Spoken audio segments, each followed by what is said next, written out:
Kementerian Koordinator Bidang Perekonomian buka suara soal potensi emas yang selama ini disimpan masyarakat secara pribadi.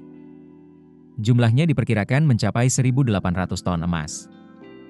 Jika dikonversikan dengan perkiraan kurs Rp17.757 per dolar AS, nilainya mencapai sekitar 252 miliar dolar AS, atau setara dengan kurang lebih Rp4.474 triliun.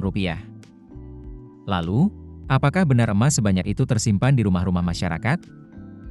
Juru bicara Kementerian Koordinator Bidang Perekonomian Republik Indonesia, Haryo Limanseto, menjelaskan bahwa istilah emas di bawah bantal tidak berarti pemerintah menemukan emas secara fisik di bawah bantal masyarakat.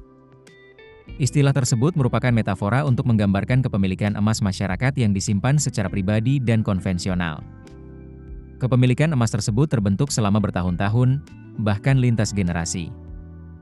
Hal ini tidak terlepas dari kebiasaan masyarakat Indonesia yang secara tradisional menjadikan emas sebagai salah satu bentuk simpanan sekaligus penyimpan nilai. Sebagian emas tersebut hingga kini masih disimpan secara pribadi di rumah tangga. Pemerintah mengira Indonesia memiliki cadangan emas sekitar 3.600 ton.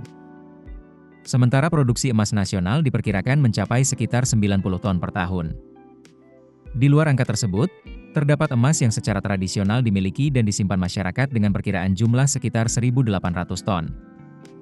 Namun, pemerintah menyatakan bahwa angka 1.800 ton ini berbeda dengan cadangan emas Indonesia. Artinya, emas yang dimiliki masyarakat tersebut tidak dihitung sebagai tambahan cadangan emas tambang nasional. Jadi, angka 1.800 ton ini menggambarkan besarnya aset emas yang berada di tangan masyarakat, bukan cadangan baru dari kegiatan pertambangan. Dengan nilai sekitar 252 miliar dolar AS atau Rp4.474 triliun, emas masyarakat tersebut dinilai memiliki potensi ekonomi yang sangat besar. Bukan hanya sebagai aset pribadi, tetapi juga sebagai bagian dari pengembangan ekosistem emas nasional. Bullion sendiri berkaitan dengan ekosistem pengelolaan emas melalui berbagai instrumen keuangan. Pemerintah ingin masyarakat memiliki pilihan yang lebih luas untuk mengelola dan mengoptimalkan aset emas yang mereka miliki.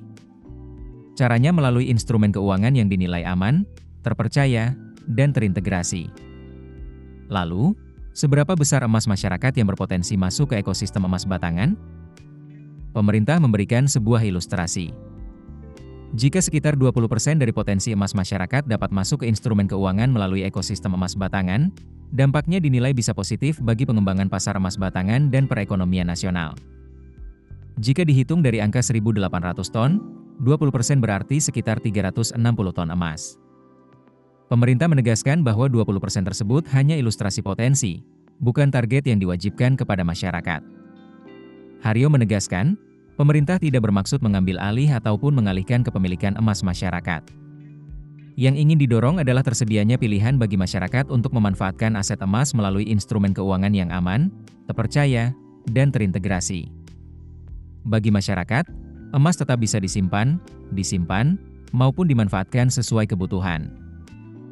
Download aplikasi Kontan sekarang di App Store atau Play Store.